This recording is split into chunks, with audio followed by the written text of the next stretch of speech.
Hello, everybody, and welcome back. So, today we're going to be talking about the punctual past. We already did an introduction on the punctual in general, and there are some things I need to go back and correct in there, such as the fact that there's no such thing as the punctual present.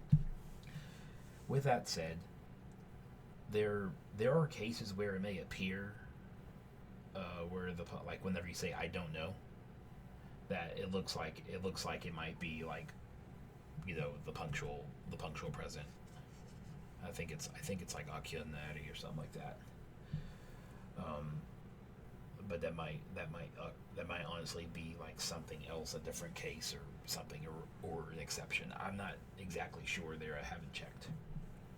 But with the punctual past, there's a general construction, and really because you have a glottal stop at the end. The glottal stop it appears silent in a lot of sentences. Like for example, in what page is this? On page like if you look at page A6 on Mittoon's grammar, right? This specific example, they um, she quotes Wahra. It's like Wahra he Wahra he. Then where's that glottal? There it is. Wahra he Wahra he. Okay, which means he died. Or let's say passed away. And so you have this example, right, where you have wa plus her, which is the thing plus the verb. And since this is being applied here for something, but this is generally how it works. Like this happened at a certain time, and now he's no longer with us, right? Like somebody passes away and nothing else happens, right? And you can also talk. Another example from the same was like one of those like wahra. It's like what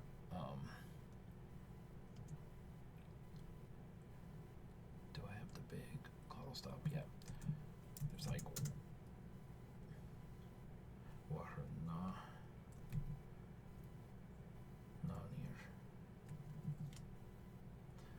near, and you have the punctual, which essentially it essentially shows up as a silent sound, and he stood up.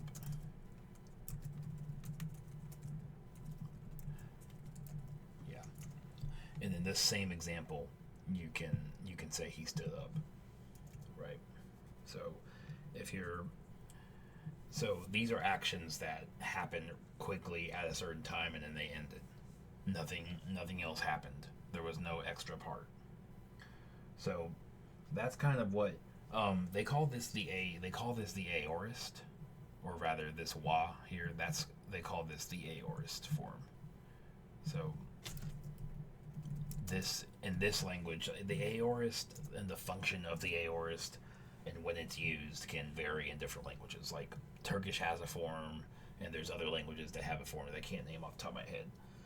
And their aorists work a little differently. It's one of the more confusing particles in grammar.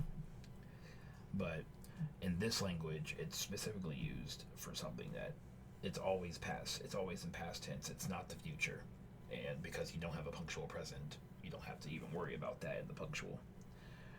So you have that. So if we go back to our list of verbs here that we can use for applying this wa construction here, we can say we have this is the stem. This is the stem to look for. So if I say I want to look for, if I add a k right here, ka'anewatia, this means I looked. This means I looked up. And then if I add a here, that means I looked you up. Or sorry, I looked for. that could mean like I looked for you. In that case, you would have to put a Y there. So, depending on what you want to say here, you would change this. If you want to make, wahra, something like wahra ane watya, he looked for, something. And just to complete this, you would add, your glottal stop at the end. Wahra ne watya. I looked. I looked, or he looked for something. He looked for. And generally, if you want to put, whatever other nouns after, you just, rest of sentence.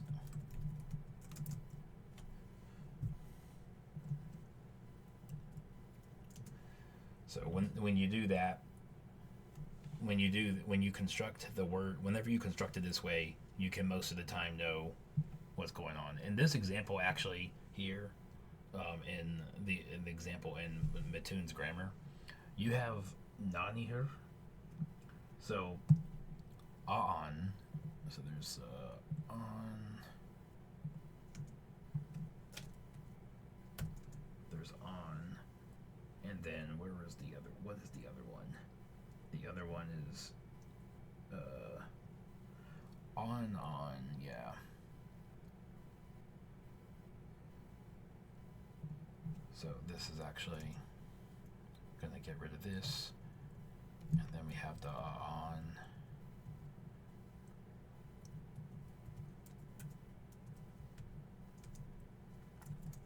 Right, so we're repeating this. This is the reflexive. Okay. So this is another example of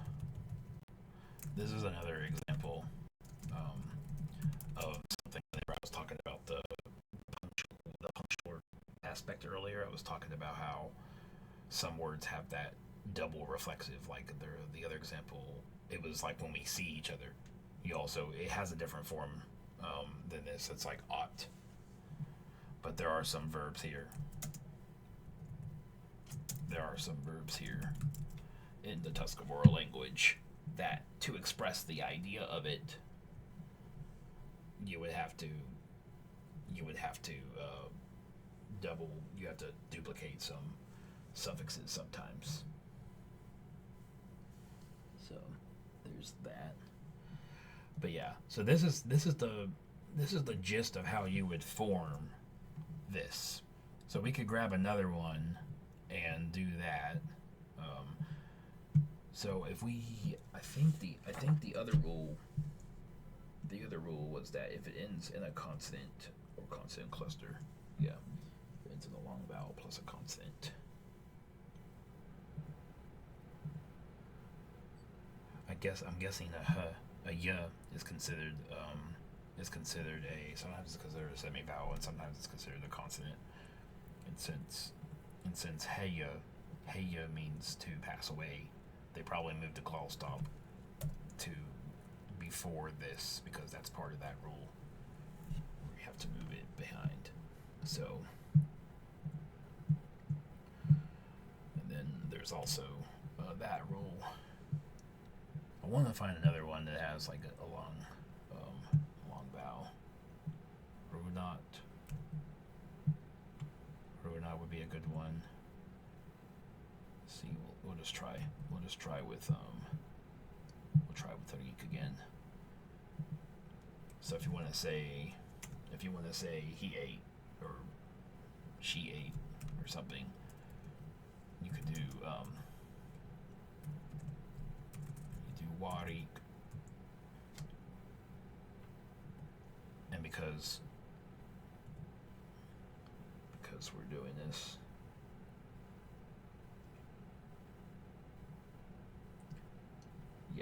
doing this, we have to put this in front of after the vowel, but in front of the consonant. So I'm assuming it would be this way. Oh, I'm sorry, I'm mixing up the rules here. You have to get rid. You have to get rid of them. You get rid of that entirely. You don't even have to worry about that. So warik is all you'd have to do in this case. Now, if you want to do, and you would say, and this would be like hebit, or if you say like wararik, or you can say wayarik, or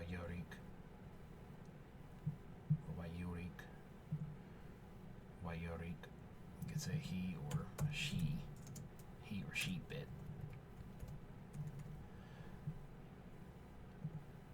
And then, yeah, depending on how you want to say that. And since that's reflexive, or not reflexive, the punctual gets dropped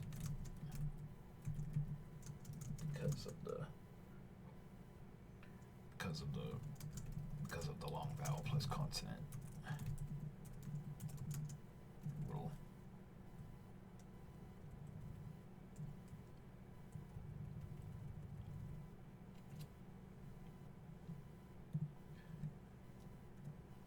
In this case, and then in this other case where we want to work on this other rule, where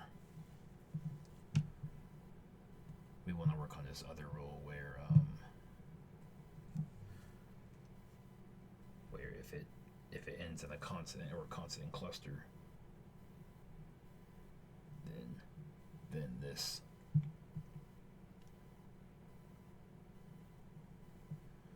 I'm wondering if hrak would be a good example. It's a consonant or consonant cluster. Yeah, this should be a good example. So we would do, in this example, we would do wa. We would do wa, and then you could say I. Sometimes you can do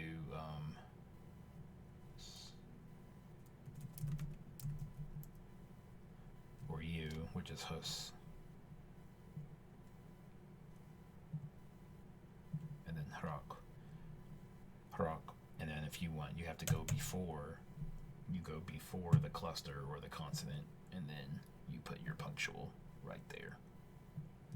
So in this case, you put your punctual like that.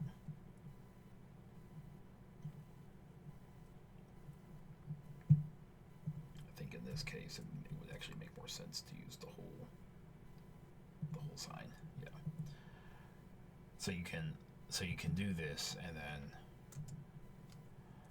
in this case, hrak would be circumfixed around the punctual in this case. So we would say the punctual goes before the consonant.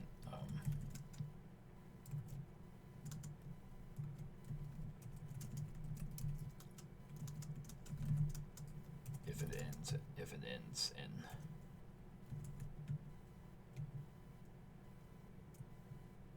consonant/consonant cluster.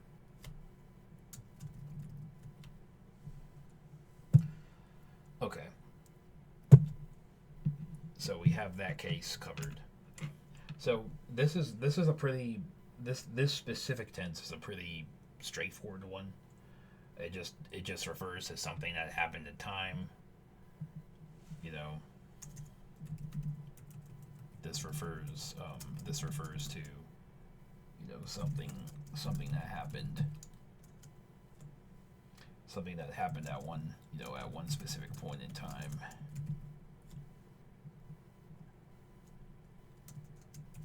Not used in the future or present.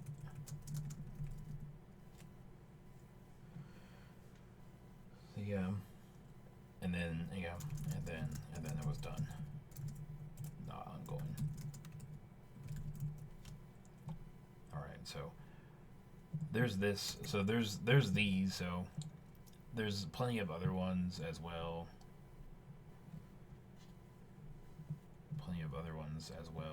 So werakari. The a in werakari is actually a stem. Is actually just a epenthetic vowel that they put there to keep the sound going. kari. You could do wera kari and say something like did you inhale? And inhale would be yeah. Yeah, I would say you could say, to make it simpler, you could just say watha wera. You know, you could say watha wera kari. Watha wera kari. And then put the punctual at the end. So watha wera. In this case, you would have to say huh, because you're asking a question. So this would this would mean, and I put this in between the tha and the wa because it's thwa. I mean, you could probably do thwa in some cases, but when in doubt, just put the vowel there. Same with this. Wera kari is two things, but you have to put that vowel there. So, watha wera kari, huh? Did you inhale? So that's a good one. And then another one which uses a very common root, obviously, is atsori. So atsori, to eat. Sometimes there's other rules that happen, like the T can become a chi sometimes. And I've seen that a lot in the dictionary. And I know there's like rules around the phonetics. We'll go over those and like actually work on those, but it would definitely take a little bit to go through that because the phonetics are complex. They got a lot of stuff going on. But if you want to do that, then I would just say you could do, you know, atsori. Well, atsori. You know, you could say, did you eat? You know, wathatsori, huh? Did you eat? And you could say, you know, I'm eating is a different thing, but I ate could be wakatsori, you know, wakatsori. And then you can put your punctual. So it's pretty straightforward. And if you have to add like other, you know, suffixes, or if you need to add like extra things, like sometimes you could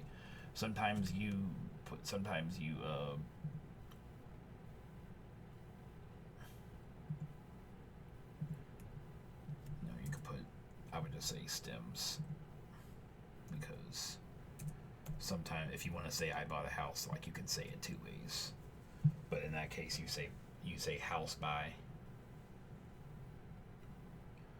But yeah, so this is how you would say, you know, any kind of thing. Ka sa ya,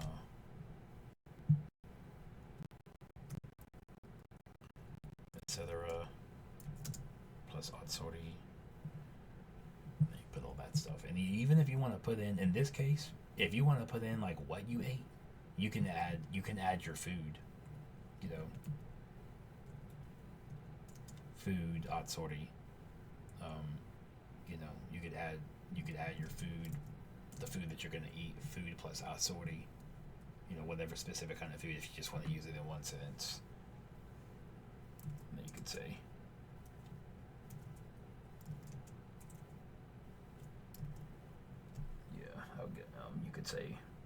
you could use a random noun. I'm trying to think of something. Do I know any?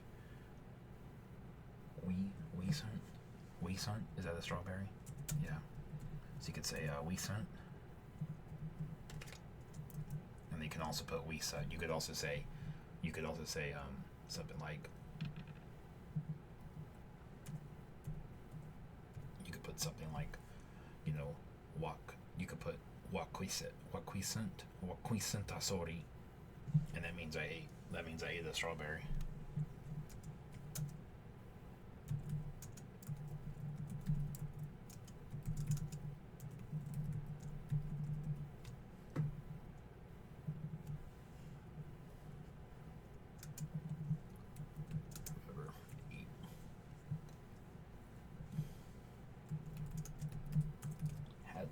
strawberry. But yeah, so I'm gonna leave it there for now. I just wanted to do some practice with this and forming this so that people could actually understand the full picture of how to form a verb in the general past tense in Tuscarora.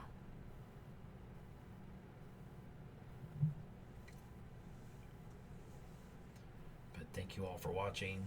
And if you're looking for tutoring or coaching or any kind of like language instruction for grammar presentations or anything like that, I offer all of those services if you need help. So just if you need help, you can book a consultation on langshack.club, and you can also email me at languageshack@gmail.com, and we can get your learning set up. Anyway, thank you everybody for watching this, and I'll catch you on the next one.